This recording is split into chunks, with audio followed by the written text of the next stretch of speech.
بسم اللہ الرحمن الرحیم۔ بہت ہی قدیم زمانے کی بات ہے جب گاؤں کی زندگی سادگی، صبر اور آزمائشوں سے بھری ہوا کرتی تھی۔ ایک ایسے ہی زمانے میں ایک سرسبز مگر غریب سا گاؤں آباد تھا، جس کے عین درمیان ایک پرانی مگر نہایت باوقار مسجد کھڑی تھی۔ اس مسجد کی اذان جب فجر کے وقت بلند ہوتی تو ٹھنڈی ہوا کے دوش پر سفر کرتی ہوئی کھیتوں، کچے گھروں اور تنگ گلیوں سے گزر کر ہر دل تک پہنچتی، اور یوں محسوس ہوتا جیسے تھکے ہوئے دلوں پر مرہم رکھ دیا گیا ہو۔ مگر اس گاؤں میں ہر گھر خوشیوں سے بھرا نہ تھا۔ کچھ گھروں میں فاقے تھے، کچھ آنکھوں میں ادھورے خواب، اور انہی گھروں میں گاؤں کے آخری کنارے پر ایک شکستہ سا کچا مکان تھا، جس کی دیواریں بارش میں رسنے لگتیں اور چھت سے تنکے جھانکتے تھے۔ اسی مکان میں حلیمہ نامی ایک بوڑھی عورت اپنی جوان بیٹی مریم کے ساتھ رہتی تھی۔ حلیمہ کبھی اس گاؤں کی معزز اور خوشحال عورتوں میں شمار ہوتی تھی۔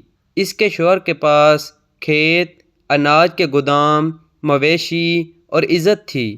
اس کے دروازے پر مہمانوں کا تانتا بندھا رہتا تھا اور لوگ اس کی سخاوت کی مثالیں دیا کرتے تھے۔ مگر وقت نے بے رحمی سے کروٹ لی۔ پہلے ایک اچانک بیماری نے اس کے شوہر کو گھیر لیا اور چند ہی دنوں میں وہ اس دنیا سے رخصت ہو گیا۔ حلیمہ نے صبر کیا، مگر ابھی اس کے آنسو خشک بھی نہ ہوئے تھے کہ اس کا جوان بیٹا، جو اس کے بڑھاپے کا سہارا اور آنکھوں کی ٹھنڈک تھا، ایک حادثے میں جان سے گیا۔ اس دن حلیمہ کی کمر ٹوٹ گئی، اس کی آنکھوں کی روشنی ماند پڑ گئی اور اس کے دل میں ایک خاموش چیخ ہمیشہ کے لیے دفن ہو گئی۔ ان حالات میں رشتہ دار جو کل تک چاپلوسی کیا کرتے تھے، اسی دکھ کی گھڑی میں زمینوں، زیوروں اور جائیداد پر جھپٹ پڑے۔ کاغذی چالوں اور جھوٹے گواہوں کے سہارے سب کچھ ہتھیا لیا، اور حلیمہ دیکھتی رہ گئی۔ یوں وہ عورت جو کبھی دوسروں کو کھلاتی تھی، اب خود ایک وقت کی روٹی کے لیے ترسنے لگی۔ بڑھاپا اور کمزوری اس کے جسم پر حاوی ہو چکی تھی، مگر پھر بھی اس نے ہمت نہ ہاری۔ لوگوں کے گھروں میں جا کر برتن مانجتی، جھاڑو دیتی، کپڑے دھوتی اور انہی چند سکوں سے اپنی بیٹی مریم کو پالتی تھی۔ مریم نہایت نرم دل، باحیا اور خوبصورت لڑکی تھی، جس کی آنکھوں میں معصومیت اور صبر ایک ساتھ جھلکتے تھے۔ بچپن میں اس کے بہن بھائی وفات پا چکے تھے، اس لیے وہ ماں کی اکلوتی اولاد تھی، اور ماں بیٹی ایک دوسرے کے لیے دنیا بھر کا سہارا تھیں۔ مریم ہر روز ماں کو تھکا ہارا دیکھتی تو اس کے پاؤں دباتی، پانی لاتی، سر پر ہاتھ رکھتی اور کہتی، امی صبر کرو، اللہ سب دیکھ رہا ہے، ایک دن یہ اندھیرے ختم ہوں گے۔ حلیمہ مسکرا دیتی، مگر دل کے کسی کونے میں یہ خوف ہمیشہ زندہ رہتا کہ اگر وہ بستر سے لگ گئی تو مریم کس کے سہارے جیے گی۔ دن اسی کشمکش میں گزرتے رہے، یہاں تک کہ ایک صبح حلیمہ کی طبیعت اچانک بہت زیادہ خراب ہو گئی۔ سانس بوجھل تھی، ہاتھ کانپ رہے تھے۔ مریم گھبرا گئی اور قریبی تالاب سے پانی لانے نکلی۔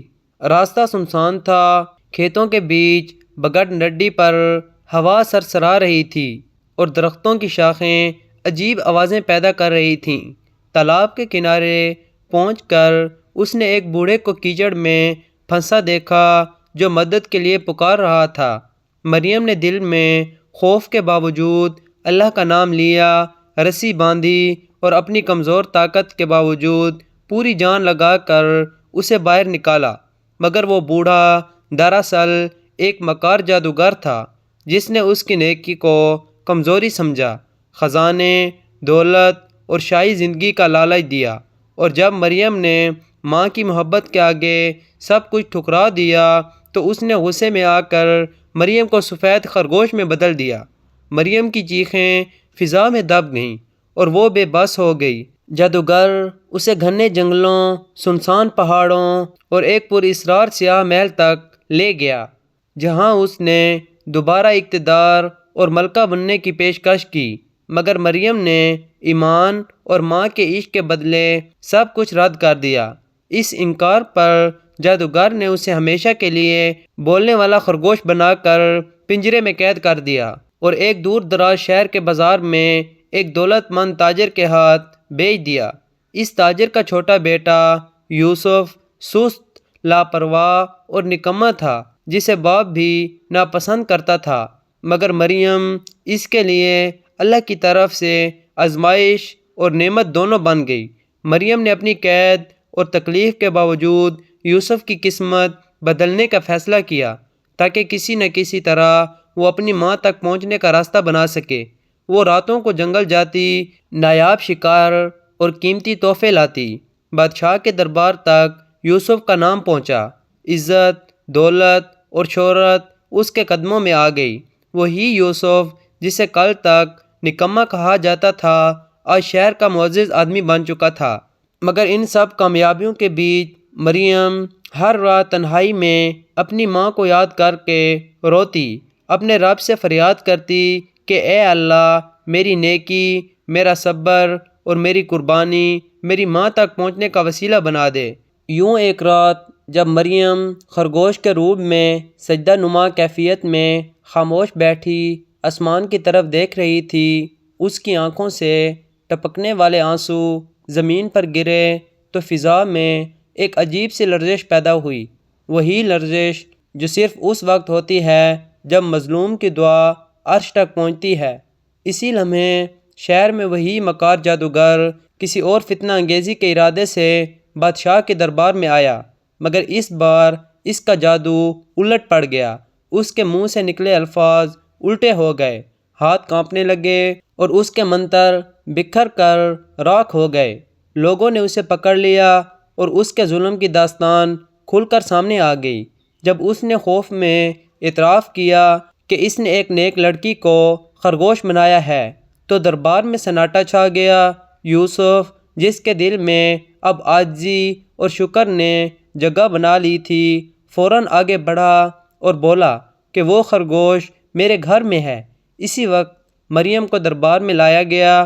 جیسے ہی جادوگر نے کانپتے ہوئے توبہ کے الفاظ کہے اور اس کا ٹوٹا ہوا جادو واپس پلٹا، ایک تیز روشنی پھیلی، خرگوش زمین پر گرا اور اسی لمحے مریم اپنے اصل انسانی روپ میں واپس آ گئی، کمزور مگر زندہ، باحیا مگر ثابت قدم۔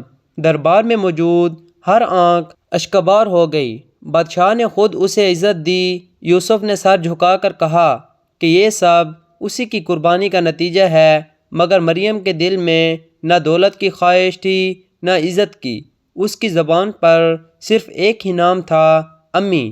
اجازت ملتے ہی وہ تیزی سے اس گاؤں کی طرف روانہ ہوئی جہاں اس کی ماں زندگی اور موت کی کشمکش میں تھی۔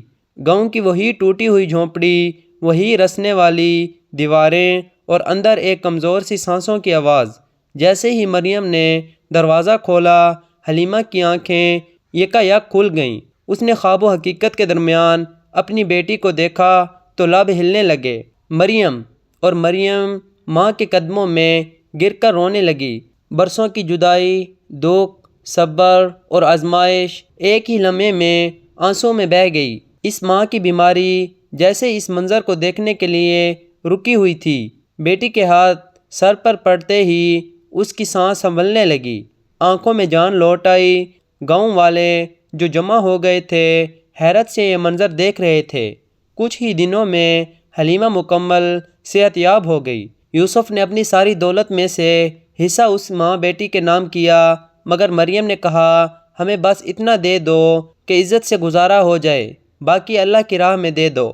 وہ جھونپڑی پھر سے آباد ہوئی، اذان کی آواز پہلے سے زیادہ میٹھی لگنے لگی، اور گاؤں والوں نے اپنی آنکھوں سے دیکھ لیا کہ جو صبر، نیکی اور ماں کی خدمت پر قائم رہے، اللہ اسے آزمائش کی گہرائیوں سے نکال کر عزت کی بلندیوں تک ضرور پہنچاتا ہے۔ اور حلیمہ ہر فجر کے بعد بس اتنا کہتی، اے اللہ، تیرا شکر ہے کہ تو نے میری بیٹی کو بھی لوٹایا اور میرے یقین کو بھی زندہ رکھا۔